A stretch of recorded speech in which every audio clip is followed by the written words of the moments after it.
أهلا بيكم، يوم سعيد عليكم وعلى كل متابعيني الأعزاء على قناتكم مصايف وشواطئ اسكندرية.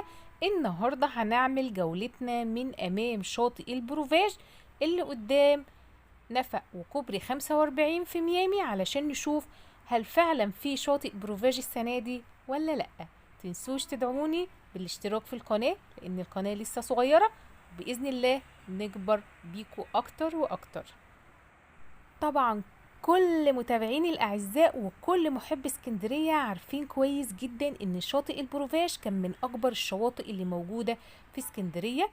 وانا ماشية كده على الكورنيش شفت رمل مفروش تحت الكوبري، مش عارفة ان الكوبري والممشى السياحي ده هيكون برضو تابع للشاطئ ولا لأ، بس شكله مفروش رمل جديد، فده ممكن يكون برضو جزء من الشاطئ في تحت الكوبري وتحت النفق. تابعوني لاخر الفيديو علشان في فيديو انا عاملاه من اسبوعين بالظبط بيبين فعلا كمية التراجع لمياه شاطئ اسكندرية.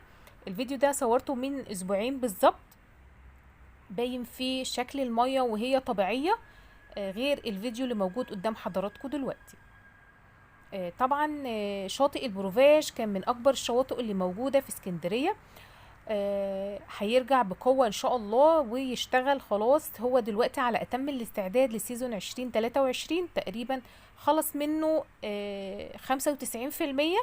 دي كلها اعمال فرش للرمل وتجهيز الشاطئ للصيف بإذن الله القادم. والسلالم خلاص كده خلصت وجهزت لاستقبال محبي اسكندرية. هنشوف مع بعض بقى دلوقتي الفرق اللي حاصل ما بين الاسبوع اللي فات والاسبوع ده من تراجع كمية المياه.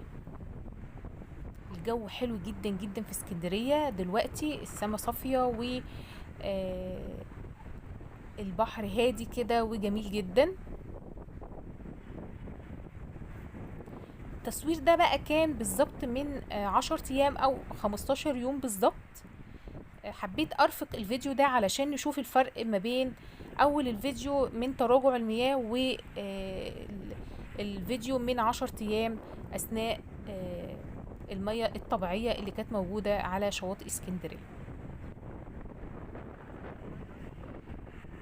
طبعا الممشى السياحي واخد الطراز كوبري ستانلي زي ما حضراتكم عارفين. في كافيهات هتكون موجودة شكلها حلو جدا جدا بإذن الله في الصيف القادم.